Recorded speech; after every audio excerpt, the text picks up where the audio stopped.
Magandang araw po sa inyong lahat. Ito po ako, Le, muling bumabalik sa inyo si Ching Vivian.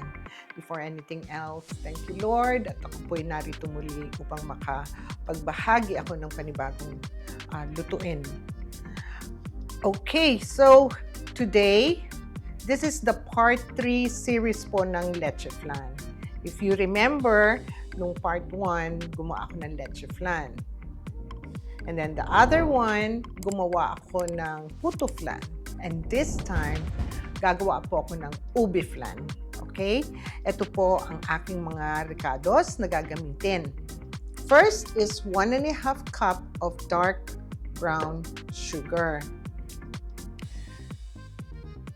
1/2 of this star margarine.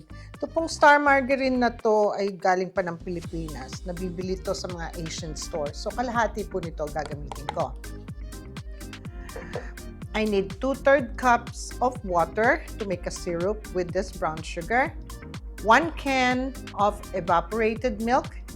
2 cans of condensed milk.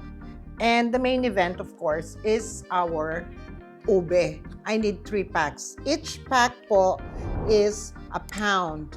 1 pound po ang isa. So, sa Pilipinas, pwedeng 1.5 kilo ang magagamit nyo. Dito, nabibili namin ito na frozen. So, ito po ay ang aking gagamitin ngayon. It's already grated. Okay? So, ayusin ko lang lahat ito at ipakikita ko sa inyo ang pagluto ko ng ube. Alright, so na-set up ko na lahat. I forgot one thing, kasi yung mga iba naglalagay ng vanilla. I don't. Dahil gagamit ako ng Flavor Aid po na ube extract. Again, you can buy this at any Asian store. So, gagamitan ko yan. So, for now, umpisahan na natin gumawa muna ng syrup. Hulog natin yung 2/3 cups of water. Then, yuhulog ko ngayon itong 1.5 cup of dark brown sugar. And then, i-stir ko lang to. Hanggang sa ma-dissolve ang ating brown sugar.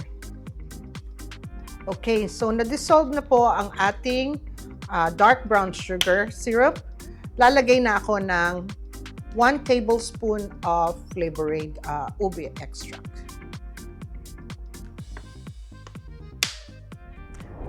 At atin lang haluin.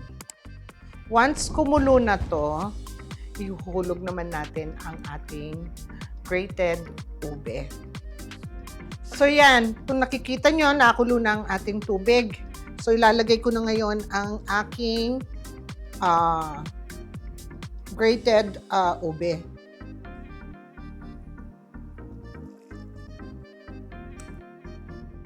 At ating pong haluin.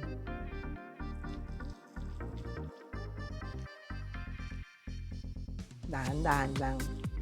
Kasi mainit na yung ating syrup. Okay, so once everything is mixed together, we'll start putting in our condensed milk.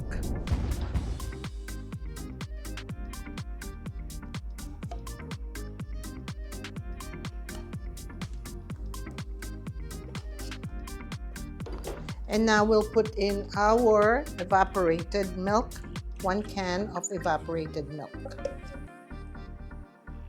Okay? So, atin lang po itong haluin. Dahan-dahan. Pwede niyong doblehin ang recipe to, no? If you have a bigger parties, para mas marami kayo magawa. And make sure ang apoy nyo ay nasa medium lang. And constant stirring po ito. Hindi, kasi pwede masunog yung ilalim. Okay?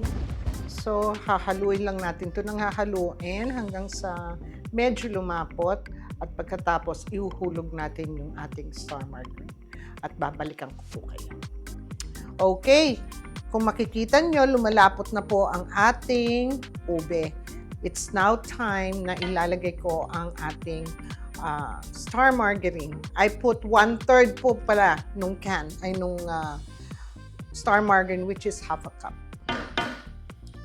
So, lagay lang natin ang ating star margarine. At kailangan po pag ganito ng stage ang ating ube, ang apoy nyo ay nasa medium-low. Kasi kung hindi, maninikit po sa ilalim. Lalo na kung ang ginagamit ninyo ay hindi non-stick.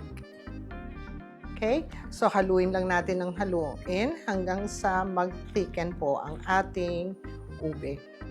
Kung maaalala ninyo, nung gumawa ako ng leche flan at sinave ko yung iba, eto po yung leche flan. Okay? Diyan natin nilalagay ngayon ang ating ube. Hindi ko masyado pong kinamisan ang ating ube dahil may syrup ito. Kung hindi masyadong tatamis ang ating ube. Now, for just regular ube, yung 1.5 cup po na dark brown sugar na nilagay ko, pwede nyong gawing 2 cups. O siya, since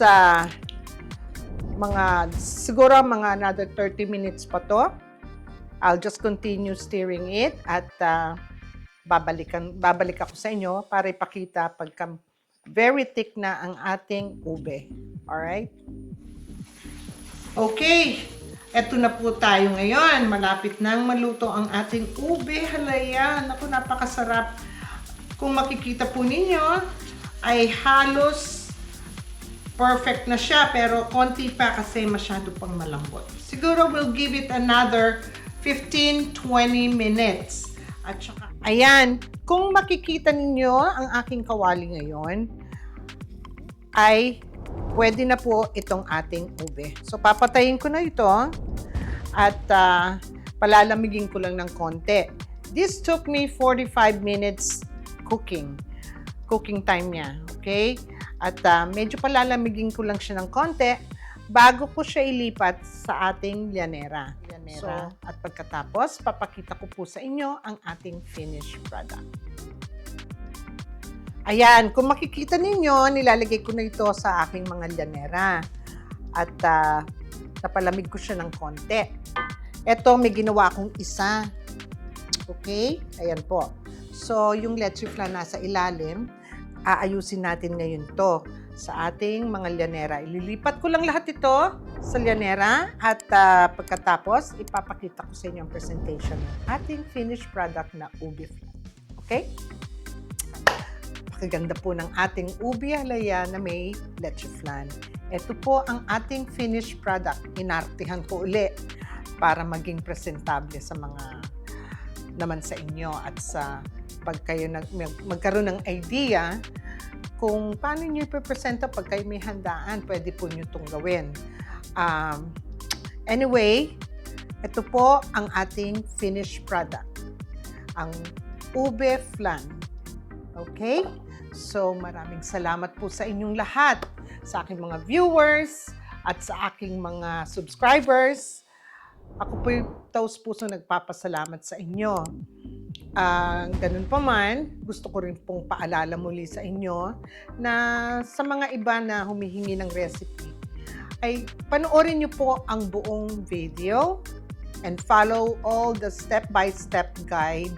At sa ganun, malaman ninyo kung paano ang proseso ng paggawa ko ng kakanin. And at the same time, at the end of the video, nandun po lahat ang measurements at ingredients. So, makikita ninyo ang lahat ng mga ginamit ko sa paggawa ng mga iba't ibang klaseng kakanin. Okay? Well, kayo po yung magkaroon ng mapayapang araw and God bless you all. And maraming salamat po. Thank you, Lord. At ako'y napaunlakan ninyo muli at pinanood nyo ang aking show. Salamat po.